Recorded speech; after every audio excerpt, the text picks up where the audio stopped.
जय यीशु की। प्रभु यीशु क्रिस्त में प्यारे भाइयों बहनों, नवजीवन का संदेश इस शीर्षक के अंतर्गत प्रतिदिन का ईश्वर का जीवंत वचनों को सुनने के लिए, समझने के लिए, उन वचनों को ग्रहण करने के लिए और उन वचनों के अनुसार जीवन बिताने की शक्ति, सामर्थ्य, कृपा, अनुग्रह मांगते हुए एक सुंदर आदर्श क्रिस्तीय जीवन बिताने की विशेष कृपा मांगने के लिए मैं आप सभी लोगों का हार्दिक स्वागत करता हूं। आज मार्च की 25 तारीख है और ये मंगलवार है और आज के दिन में कलीसिया प्रभु के शरीर धारण के संदेश का पर्व मनाती है। एनुंसिएशन ऑफ आवर लॉर्ड, प्रभु के शरीर धारण के संदेश का पर्व मनाती है। ईश्वर ने चाहा कि मनुष्य जो पाप में था, पाप की दास्ता में था, उसको पाप की दास्ता से छुड़ाए। इसलिए ईश्वर ने अपने मुक्ति विधान के उस महान योजना को लागू करते हुए स्वर्गदूत गैब्रियल को मां मरियम के पास भेजा गया इस पैगाम के साथ कि मरियम पर प्रभु की कृपा प्राप्त है। मरियम को ईश्वर के पुत्र प्रभु यीशु मसीह की मां बनने का सौभाग्य प्रदान किया है। इसलिए उस खुशखबरी को लेकर स्वर्गदूत गैब्रियल मरियम के पास आता है और मरियम से कहता है, प्रणाम, प्रभु की कृपा पात्री प्रभु आपके साथ है। आप गर्भवती होंगी, पुत्र प्रसव करेंगी और वो महान होंगे। आप उसका नाम ईसा रखेंगे, यानी कि वो मुक्तिदाता प्रभु मसीह अपने लोगों को मुक्त करने के लिए इस धरती पर आने वाला है। यानी कि ईश्वर इंसान बन के इस धरती पर आने वाला है। इस खुशखबरी को लेकर गैब्रियल दूत मरियम के पास आता है। इसलिए आज के यह दिन को हम लोग खुशखबरी के दिन यानी कि प्रभु के शरीर धारण के संदेश का पर्व के रूप में मनाते हैं। और ईश्वर इस धरती पर इंसान बन के आना सबसे बड़ी बात, सबसे बड़ी घटना। और इसका संदेश जब मरियम के पास लेकर स्वर्गदूत गैब्रियल आया, मरियम ने उस संदेश को ग्रहण किया। हालांकि शुरुआत में सवाल जरूर किए, ये कैसे हो सकता है, ये कैसे संभव है, मैं तो कुंवारी हूँ, मैं तो किसी पुरुष को जानती नहीं हूँ, ये कैसे हो सकता। तब मरियम को समझाया गया, सर्वोच्च की शक्ति की छाया आप पर पड़ेगी, इसलिए जो आपसे उत्पन्न होंगे वो पवित्र होंगे, वो सर्वोच्च के ईश्वर के पुत्र कहलाएंगे। और उसके लिए सबूत के रूप में उन्होंने इस बात का भी जिक्र किया, आपके कुटुंबनी एलिजाबेथ जो अब तक बांझ कहलाती थी, अब वो भी गर्भवती है, उसका 6वां महीना चल रहा है। इस प्रकार से मरियम को समझाया गया।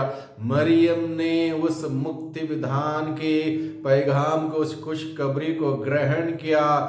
संत अगस्तिन कहते हैं, मरियम ने अपने खोक में प्रभु यीशु मसीह को ग्रहण करने से पहले, धारण करने से पहले विश्वास के रूप में ईश्वर के पुत्र प्रभु यीशु मसीह को अपने दिल में जगह दी, अपने दिल में ग्रहण किया। इस प्रकार से माता मरियम पूर्ण रूप से तैयार हुई उस खुशखबरी को उनके माध्यम से दुनिया तक लाने में, दुनिया के सामने उस खुशखबरी को प्रस्तुत करने में मां मरियम पूर्ण रूप से तैयार हुई। और तैयार होने के संकेत के रूप में मां मरियम इस बात के ऐलान करती है, देखिए मैं आपकी दासी हूँ, आपका कथन मुझ में पूरा हो जाए। पूर्ण रूप से अपना जीवन मां मरियम ईश्वर के हवाले करती है, ईश्वर के हाथों में समर्पित करती है और कहती है, मैं आपकी दासी हूँ, आपकी योजना, आपकी मर्जी, आपका कथन मेरे जीवन में पूरा होने पाए और इसके लिए मैं तैयार हूँ। माता मरियम ने पूर्ण रूप से अपना सर्वस्व समर्पित किया, अपना जीवन समर्पित किया, अपनी योजनाएं समर्पित की, अपनी मर्जी समर्पित की, ईश्वर की मर्जी के अनुरूप जीने के लिए वो तैयार हुई। इस प्रकार से उस मुक्ति विधान के उस खुशखबरी को सभी लोगों तक पहुंचाने में मां मरियम सबसे पहले महत्वपूर्ण माध्यम बनती है, और उनके द्वारा ईश्वर के पुत्र प्रभु यीशु मसीह जो समस्त मानव जाति का मुक्ति दाता है, इस धरती पर आया। इसी शरीर धारण के संदेश का पर्व मनाने के संदर्भ में हम सभी लोगों को निमंत्रण दिया जाता है कि आज के दिन में हम सभी ईश्वर के उस खुशखबरी को फैलाने वाले माध्यम बने। मेरे द्वारा, आपके द्वारा, हम सबों के द्वारा ईश्वर के उस प्यार भरा संदेश, शांति का, क्षमा का, आनंद खुशी का संदेश लोगों तक पहुंचाने के लिए हम सभी माध्यम बने।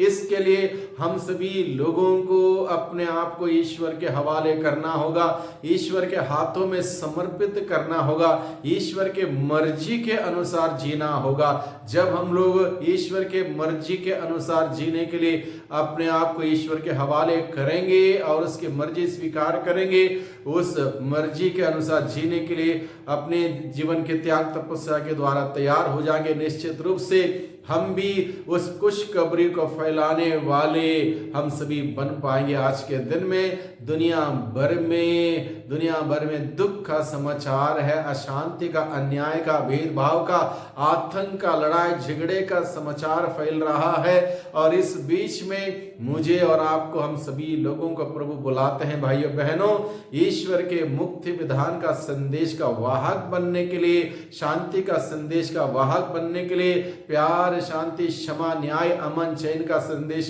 का वाहक बनने के लिए प्रभु हम सबों को बुलाता है। इसलिए हम सभी माता मरियम की भांति अपने आप को प्रभु के हवाले करें, प्रभु के हाथों में समर्पित करें, प्रभु से कहें, प्रभु तेरी मर्जी मेरे जीवन में पूरी हो और इसके लिए मैं तैयार हूं, और अपना जीवन प्रभु के लिए निछावर कर दें, अर्पित कर दें, ताकि हम सभी लोगों के द्वारा मुक्ति विधान का संदेश, वो खुशखबरी, वो आनंद का संदेश, प्यार का, शांति का, क्षमा का संदेश हर जगह फैल जाए और प्रभु का राज्य स्थापित हो, प्रभु का राज्य आवे, हर एक जगह पर प्रभु का राज्य आवे, ताकि हर कोई व्यक्ति प्रभु में आनंद मना सके, प्रभु में जी सके, प्रभु की महिमा कर सके, प्रभु की महिमा देख सके। इसलिए प्यारे भाइयों बहनों, हम सभी माता मरिया की मध्यस्थ मांगते हुए अपने आप को प्रभु के हवाले कर दें, और प्रभु हम सबों को महत्वपूर्ण साधन के रूप में हम सबों को इस्तेमाल करें उसका संदेश को फैलाने के लिए। वही प्रभु